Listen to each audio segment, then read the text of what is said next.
विक्रोळी शिवसेना शिंदे गटाच्या रॅलीत अभिनेता गोविंदा, खासदार श्रीकांत शिंदे, खासदार नरेश म्हस्के यांनी यावेळी संजय राऊत यांचे बंधू सुनील राऊत यांचा चांगलाच समाचार देखील घेतला आहे। मतदानाचा दिवस जवळ येत असताना मुंबईत प्रचाराची जोरदार रणधुमाळी पाहायला मिळत आहे। विक्रोळी विधानसभेत संजय राऊत यांचे भाऊ सुनील राऊत यांच्या समोर शिवसेनेच्या सुवर्णा करंजे यांचे आव्हान आहे। आज गुरुवार दिनांक 13 नोव्हेंबर रोजी दुपारी 12 वाजता सुवर्णा करंजे यांनी विक्रोळी टागोनगर विभागात मोठी प्रचार रॅली काढली। या रॅलीत अभिनेता गोविंदा, खासदार श्रीकांत शिंदे, खासदार नरेश म्हस्के सहभागी झाले होते। यावेळी या नेते मंडळींनी आणि गोविंदानेही या करंजे यांचा विजय निश्चित असल्याचं सांगितलं आहे। तसेच करंजे यांच्यावर सुनील राऊत यांनी केलेले आक्षेपार्ह टीकेवरून समाचार देखील घेतला आहे। कुछ अपशब्द जो है विरोधकों ने कहे थे, बहुत बवाल हुआ था उसको लेकर। देखिए, जो शब्दों से गरीब हो गए वो अमीरी क्या दिखाएंगे जीत और विजय के बाद, ये सोचने का विषय है। कम से कम शब्द तो अच्छे निकले, ये तो है रहे। हे जे उभाटा वाले त्यांची महिलांच्या प्रती अशी भावना आहे, ही तुम्हाला सायना एनसी यांच्याबद्दलचं वक्तव्य अरविंद सावंत यांनी केलं त्याच्यावरून कळलं। लगेच ते दुसऱ्या दिवशी सुनील राऊत यांनी कारंजेताई यांच्याबद्दलचं वक्तव्य केलं त्याच्यावरून कळलं। संजय राऊत रोज उठून सुटून जे आहे, आता मला तो शब्द वापरायचा नाही, ते देखील महिलांशी कसं बोलतात, जो ऑडिओ क्लिप बाहेर आले तर तुम्हाला माहिती आहे। तर महिलांच्या प्रती यांची भावना ही पहिल्यापासून अशीच राहिलेली आहे।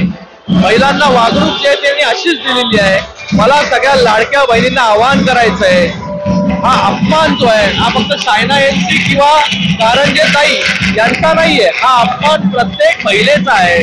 तर या वेळेस सगळ्या लाडक्या बहिणींनी या विधानसभेमध्ये उभाटाला जो आहे, महाविकास आघाडीला जो आहे, चांगल्या प्रकारे उत्तर देणं गरजेचं आहे। 23 तारखेला सर काय सांगाल, एकूणच विक्रोळीमध्ये या ठिकाणी संजय राऊत यांचे बंधू आहेत, त्यांच्या विरोधात करंजेताई उभे आहेत, कसं पाहता विजयाची किती खात्री आहे? 100% विजय आहे। महिषासूर वर्धिनी दुष्टांचा नाश करण्याकरता रणांगणात उतरलेली आहे। या विक्रोळी मतदारसंघातली दादागिरी, हप्तेगिरी आणि बिल्डरांचे दलाल यांना संपवण्याकरता एक झाशीची राणी या मैदानात उतरलेली आहे। नाही, त्यांचं ते शेवटी ते जे वागतात ते समोर आलं होतं। ते महिलांना मान देत नाही, ज्येष्ठांना मान देत नाही, त्यांची ती मानसिकता आहे सगळ्यांचा अपमान करणं। आणि म्हणूनच ह्या वेळेला लोकांनी ठरवले बदल हवाय। अनेक लोक मला भेटतायत, महिलांचा वाढता प्रतिसाद आहे आणि ज्यांना ज्यांना त्याने त्रास दिलाय ते स्वतःहून मला भेटून सांगतात की ताई आम्ही तुमच्या बरोबर आहोत। आणि शिंदे साहेबांनी, एकनाथ शिंदे साहेबांनी आणि संपूर्ण युतीने जे काम महाराष्ट्रात केले 2.5 वर्षात, त्यामुळे लोकप्रियता त्यांची सुद्धा आणि विभागात मी सुद्धा विकासाची कामं केलेत। आमदारांनी 1% सुद्धा ते काम केलेलं नसल्यामुळे लोकांचा प्रचंड त्यांच्यावर राग आहे आणि त्या रागाचं आमच्याकडे मतदान होण्याचा हा कल आहे।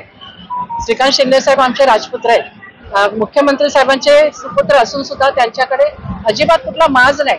आणि हा आमदार 10 वर्ष आमदार लोकप्रतिनिधी असताना पण त्याच्याकडे इतका माचोरेपणा आहे की तो कुणालाही मान सन्मान देत नाही। हे एक उदाहरण आमच्या मतदारसंघात सगळ्यांना अनुभव आहे या गोष्टीचा।